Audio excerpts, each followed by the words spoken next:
今回紹介するのは、この腕時計。カシオ AQS810W8A よ。G-SHOCK みたいで、かっこいいわね。皆さんはじめまして。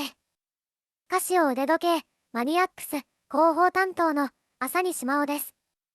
今回は私がナレーションを担当するのでよろしくね。ちなみに、いつものチャンネル管理者の人は、アレルギー性鼻炎で鼻水が止まらなくて苦しいみたいよ。なので、私が代わりにお話しするんだけど、みんなは体調管理には気をつけてね。じゃあ、レビューに戻るわね。この腕時計は、パッと見 G-SHOCK みたいだけど、実際には G-SHOCK ではなくて、カシオコレクションっていうグループにカテゴライズされてる腕時計なの。ちなみに、カシオジャパンでは、2021年7月頃に製品カテゴリーが変更されてて、カシオコレクションっていうカテゴリーが追加されているわ。それまで、スタンダードにカテゴライズされてた商品の大半が、カシオコレクションに移されてるみたいね。この AQS810W8A もその一つだわ。で、この腕時計に話を戻すと、G-SHOCK なら、ここに G-SHOCK のロゴがあるんだけど、この腕時計は G-SHOCK じゃなくてタフソーラーって書いてあるわね。タフソーラーということは、そう、これは太陽光で発電するソーラーウォッチなの。タフソーラーといえば G-SHOCK っていうイメージがあるかもしれないけど、実はスタンダードモデルにも採用されているのよ。しかも性能は G-SHOCK のタフソーラーと全く同じで、低価格モデルだからといって手抜きは一切してないわ。でもタフソーラーだからといって電池交換不要というわけじゃないから注意してね。タフソーラーも二次電池が劣化したら電池交換は必要よ。あ、二次電池というのは中に入っている充電式バッテリーのことね。スマートフォンでもそうだけど、バッテリーは使っているうちに性能が劣化してくるから、タフソーラーといえども電池交換は避けられないわ。でも電池交換のサイクルは十分長いから、そんなに心配しなくても大丈夫よ。ライト点灯やアナログ針の制御のような負荷の高い機能も安定的に稼働するから、タフソーラーはやっぱり便利よ。便利といえば、水泳の時に使っても大丈夫なぐらい防水性が高いのもありがたいわ。10気圧防水だから、少々のことでは浸水することもないのよ。でもバッテリーと同じようにパッキンも徐々に劣化するから、過信は禁物ね。カシオの FAQ には防水性を保つために2年から3年を目安に定期的なパッキン交換をお勧めします。って書いてあるわ。とは言っても3年後に防水がゼロになるわけじゃないから、そこまで頻繁に交換しなくてもいいと思うけど、まあ、それは使い方次第ってところね。でも、それはこの腕時計に限った話ではないわ。要は、長く使うなら定期的なメンテナンスは必要ってことね。ちょっと話がそれちゃったけど、タフソーラー以外の機能も充実しているわ。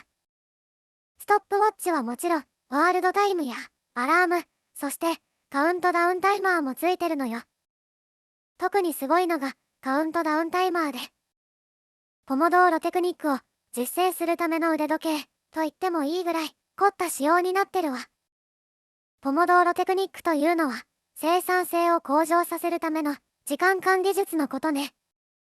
やり方は簡単で、25分の作業と5分の休憩を1ポモドーロとして4ポモドーロほど繰り返したら30分間休憩するだけよ。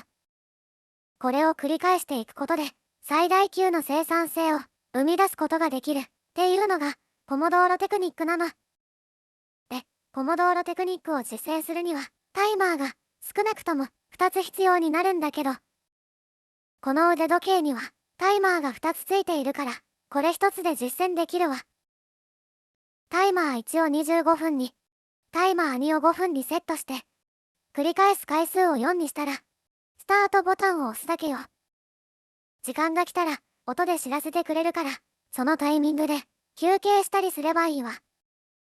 強いて言えば、30分の休憩時間を測るための3個目のタイマーも欲しいところだけど、そこはアラームを併用すれば対応できるわ。興味がある人は、ポモドーロテクニックで検索してみてね。それから、暗いところでも時刻が読めるのもありがたいわ。針と、12時、3時、6時、9時に実光塗料が塗布されているから、ライトをつけなくても時刻がわかるの。安価な腕時計だと発光が暗いこともよくあるけど、この腕時計はとても明るく光るから、ライトをつける必要はないんじゃないのって思うぐらいよ。そのライトは点灯時間を1両または3両のどちらか選べるようになってるから、好みに応じて使い分けたらいいわ。でも腕時計は身につけるものだから、いくら機能が充実しててもデザインが良くないと使う気にならないわよね。その点、この腕時計は G-SHOCK 並みにかっこいいから、多くの人に気に入ってもらえると思うわ。もちろん G-SHOCK 嫌いの人にまで勧めるつもりはないけど、少なくとも G-SHOCK が好きなら検討に値するはずだ。中でも特にいいなと思うのはダイナミックで存在感があるところね。多分この腕時計の担当デザイナーさんは重工業製品、特に土木工事とかで使われる建設機械をモチーフにしたんじゃないかしら。というのはベルトに無限軌道のようなモールドが付けられていて、とっても重厚な感じがするのよ。あ、無限軌道というよりキャタピラーって言った方がわかりやすいかもしれないわね。ほら、ブルドーザーのタイヤじゃなくて車輪でもなくて、そう、ぐるぐる回る帯みたいなやつのことよ。デコボコした形によく似てて、とても力強いイメージが表現されてるわ。ケースもゴツゴツとした凹凸のある重厚なデザインだし、あえて目立つようにビス止めしてあったりして、重厚なイメージになるように工夫されているわね。しかも文字盤にも重厚感を漂わせる装飾が施されているのよ。単純なんだけど重厚感があるというか、力強さを感じさせる模様が文字盤全体に敷き詰められているわ。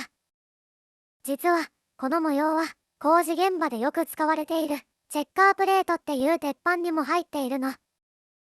荒々しい工事現場のイメージがこの腕時計に重厚感をもたらしているんじゃないかしら。ちなみにチェッカープレートは身近なところでは段差スロープによく使われているから、今度出かけた時に意識して探してみてね。でも段差スロープを置く場所によっては道路法違反になることもあるから、使い方には注意してほしいわ。あ、また話がそれてしまったわね。ともかくこの腕時計には重厚で力強いイメージがあるってことが言いたいのよ。でも重厚なのは見た目だけで、実際にはとっても軽いから腕につけても負担は少ないわ。ベルトはしなやかで腕によくなじむから装着感も良好よ。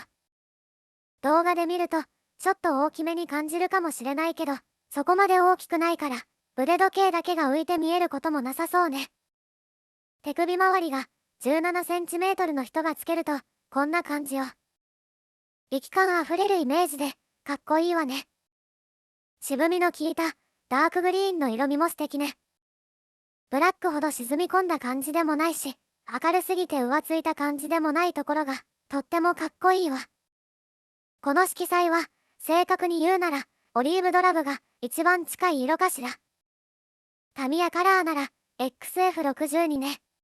タミヤの商品説明には対戦中のアメリカ戦車などにって書いてあるぐらいだから、この色はミリタリーファッションにも合わせやすいわ。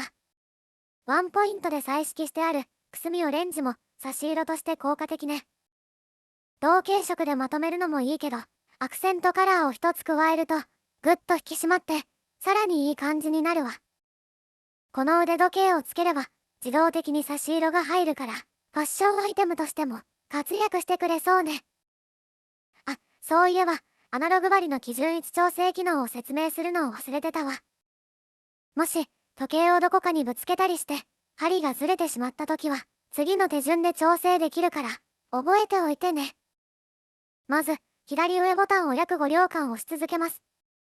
液晶画面に H.SET と表示されたらボタンを離します。針が基準位置に移動するので右側ボタンを押して基準位置を調整します。右下ボタンで針が進み、右上ボタンで戻ります。調整が終わったら左上ボタンを押して操作を完了します。もし針がずれた時は故障かなと疑う前にこの機能を試してみてね。ということで今回の動画はおしまい。カシオ AQS810W8A は気に入ってくれたかしら。この動画の説明欄に販売先のリンクを貼っておくので参考にしてね。じゃ、またね。